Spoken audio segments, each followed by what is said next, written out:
परमात्मा शब्द श्रेष्ठ आत्मा को कहते हैं। तो परमात्मा वो है जो केवल सुख देता है, दुख नहीं देता।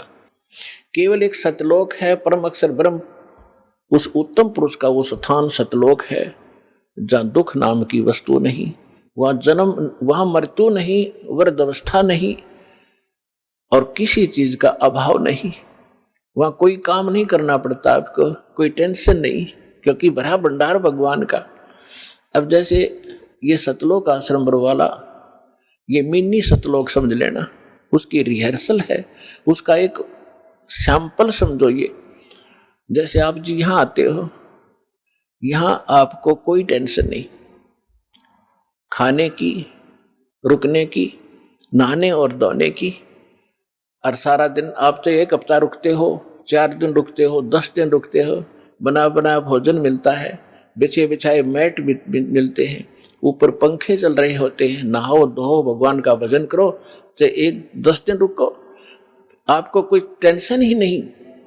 और ये सतलोक के अंदर ये सुविधा उपलब्ध है। ये काल का लोक है, यहाँ भी हम इतनी सुविधा नहीं उपलब्ध करा सकते परमात्मा के बच्चों को।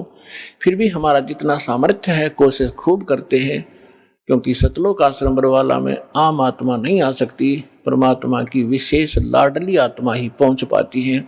भले ही वो दुखी है चाहे सुखी है, फिर यहाँ सुखी करेगा उनको। इसलिए हम संभव कोशिश करते हैं इनको कोई कष्ट ना हो। हम तो दास हैं उस परम पिता के, और आप उस भगवान के समर्थ के बच्चे, आपके लिए हम फिर भी संभव कोशिश करते हैं जितनी हमारा सामर्थ्य है कि किसी प्रकार का इनको कोई कष्ट ना हो। तो कहने का तात्पर्य है कि जितना समय आप यहाँ बिताओगे, ये आपका समय और ही तरह का होता है। यहाँ से जाते ही आप देखना, आश्रम से निकलते ही आपको कितनी टेंशन घेर लेती है, वो करना है, वो करना है, वहाँ जाना, उससे लेना, उसको देना, उसने ऐसे कर दिया। तो हम जब से सतलोक से निकले, हमारे साथ या बीमारी उसी समय चली गई है। अब हमने वही जाना है जहाँ कोई अभाव नहीं, वहाँ फलदार सदाबहार वृक्ष हैं, सदाबहार मेवे हैं।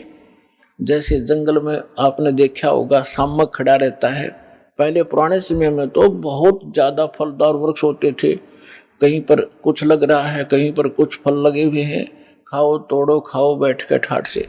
तो वहाँ सतलोक के अंदर आपको कोई काम नहीं है और सब चीज़ उपलब्ध है।